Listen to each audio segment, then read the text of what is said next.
Boa noite. Estamos aqui entrevistando o professor Edenilson Miguel, que trabalha no Hospital Dr. João Machado, e vamos fazer algumas perguntas sobre o seu trabalho e como é o tratamento de deficientes mentais no Hospital João Machado. Boa noite, professor Edenilson. Boa noite. Como o senhor identifica um paciente deficiente mental? Pelas características próprias da doença que o paciente apresenta.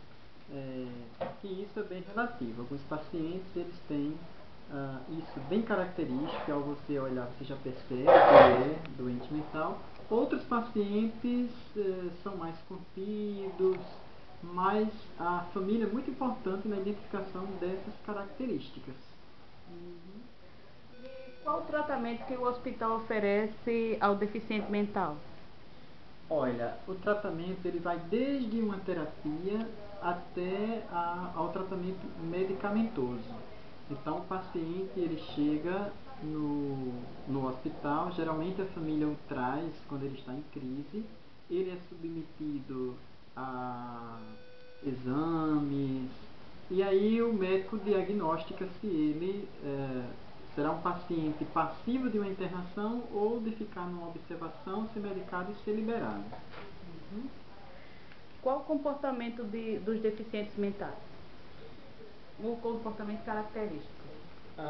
Olha, isso é muito particular de cada paciente. Existe o paciente que ele fica mais contido, mais retraído, cabisbaixo, mostrando como se estivesse depressivo.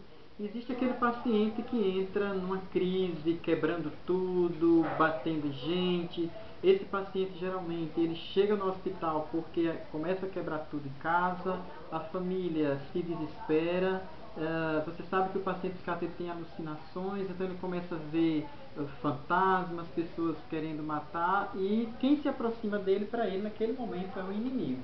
O paciente psiquiátrico ele tem um extremo, ele não é como nós ditos comuns que sabemos o limite, ele não tem limite. A loucura é exatamente isso, é o fora do limite.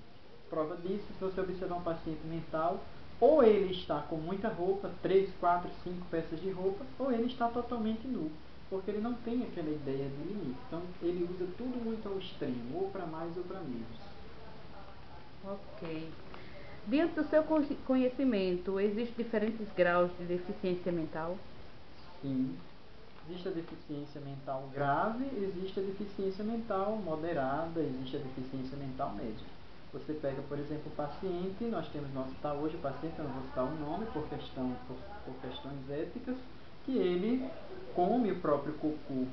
E existe paciente que ele simplesmente tem alucinações, mas se você der uma nota de R$ 10 e uma de 100, ele vai querer a de 100 e uma de 10. Então, isso é muito relativo no meio psiquiátrico. Como você diferencia um dependente químico de um deficiente mental?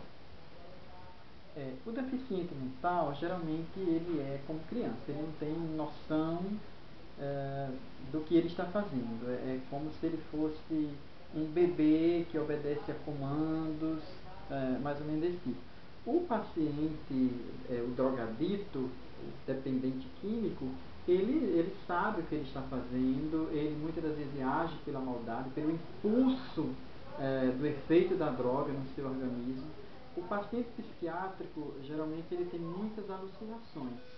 Ele fica vendo fantasmas e tal. O drogadito, ele tem um êxtase, ele tem uma euforia além do normal.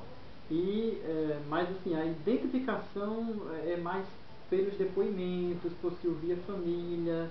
Geralmente a família não sabe que o seu filho está pegando drogas e acha que o filho está tendo alucinações e tal, e quando ele chega no médico e a gente começa a ver os depoimentos, então o médico ele já percebe que o paciente ele usa droga e não é um paciente mental.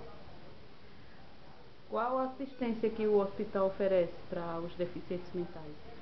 O hospital ele oferece o tratamento terapêutico e o tratamento medicamentoso. Muitos pacientes eles chegam no hospital e não precisam de internamento. Ele passa por uma observação, por uma conversa com o psicólogo, com o serviço social, e muitas das vezes eles se acalmam. Outros, eles já têm um estado de sanidade mental, né, baixo, então esse paciente ele se submete, ele é submetido a uma internação que varia muito. O paciente chega, nós temos pacientes no hospital que têm 30 anos de hospital, então são pacientes crônicos. Você sabe que a doença mental ela não tem cura, ela só alivia. Mas isso é muito relativo. Tem pacientes que com tratamento, às vezes nem medicamentoso, só o tratamento psicológico ele vai melhorando gradativamente. Ok. Quanto tempo é necessário para o deficiente mental seja tratado? Qual o período? E aí eu sempre digo isso, é relativo. O paciente que tem a doença mental avançada, grave, ele não tem um período de tratamento. Ele vai estar sempre você tratando e ele sempre com o problema mental. Então é aquele que a gente chama de pacientes mentais crônicos, que a doença ela não tem uma moderação, ela está sempre em um estado bem avançado. Mas existe o paciente que com o medicamento, com o tratamento, ele vai ficando bem, ele volta para a sociedade, ele consegue conviver bem, até que venha uma nova crise, porque realmente não tem cura a doença mental. Quantos deficientes mentais tem hoje no hospital? Quantos o hospital atende hoje? Olha, o hospital hoje ele vive superlotado. Nós temos 153 leitos. O pronto-socorro é composto de 35 leitos. Diariamente, esses 35 leitos estão ocupados. Nós estamos sempre com um excesso de 15, de 20 leitos. Então, o hospital, dos 35 leitos do pronto-socorro, diariamente nós estamos com 50, com 60 leitos. Óbvio que não são todos pacientes mentais. Ali também estão os drogaditos e os alcoolistas. Mas eu digo que dos 150 leitos que o hospital tem, cerca de 60, 70 leitos são de doentes mentais. Que importância tem a presença da família no tratamento do deficiente mental? Uma importância muito grande. A família é o suporte, não só na doença mental, mas em qualquer doença. O paciente mental que sente-se rejeitado pela família, a tendência é a doença agravar-se mais. E isso é muito claro no hospital. A gente vê a família vem, traz o paciente, larga o paciente lá. Muitas das vezes ele dá para o serviço social do hospital um telefone inexistente, um endereço que a gente não localiza, para exatamente quando o paciente ter alta, a gente não conseguir localizar a família e não conseguir devolver o paciente à família. Então, o hospital ele tem, inclusive, um sistema de transporte diferenciado de qualquer outro hospital do estado. Se você vai para um hospital clínico, você tem alta, você que se responsabiliza de você ir para a sua casa. O hospital tira você do hospital e você que cuide do transporte para a sua casa. O hospital psiquiátrico João Machado, não.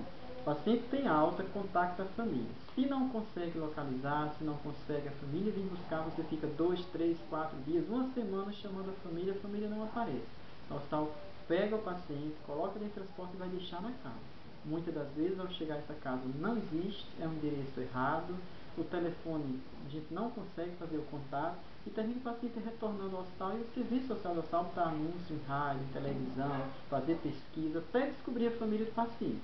Quando chega com o paciente na casa, na maioria das vezes a família, não é comigo, é com a tia dele que mora em bairro tal, vamos para casa da tia, não é comigo, é com a mãe e tal, e fica esse jogo, mas o hospital tem sempre conseguido resolver, devolver o paciente à família. Como a sociedade trata um deficiente mental hoje? Com preconceito. A verdade é essa. O doente mental, isso desde os tempos primórdios, o doente mental é tido como uma pessoa que a sociedade, que não serve para a sociedade. Então, a sociedade tende a isolar essa pessoa, tende a não querer conviver com essa pessoa. Daí veio a questão dos asilos, dos abrigos. Hoje, a lei de psiquiatria faz o possível para que o doente mental ele se ressocialize, ele volte à sociedade. Tanto é que hoje existe o SUS, quando foi criado em 88, ele foi criado já para que o paciente mental ele volte à sociedade, para que não haja um internamento. Daí a criação de hospitais dias, de CAPs, de NAPs, para que o paciente só passe o dia no hospital e à noite ele retorne para a família. Professor, eu agradeço pela sua disponibilidade, pela entrevista. E o senhor quer deixar alguma mensagem? Ok, eu que agradeço a oportunidade de falar sobre esse problema, né, que é o problema do paciente mental, que é tão discriminado na nossa sociedade e a maior discriminação é da própria família, que não o acolhe, que não quer que ele conviva no seio dos seus familiares e ele termina jogando nos hospitais, tornando assim um amontoado de seres humanos. A mensagem que eu tenho para dizer é que a sociedade ela veja o doente mental como um ser humano, não como um doente mental que está ali para matar, para bater em alguém, não.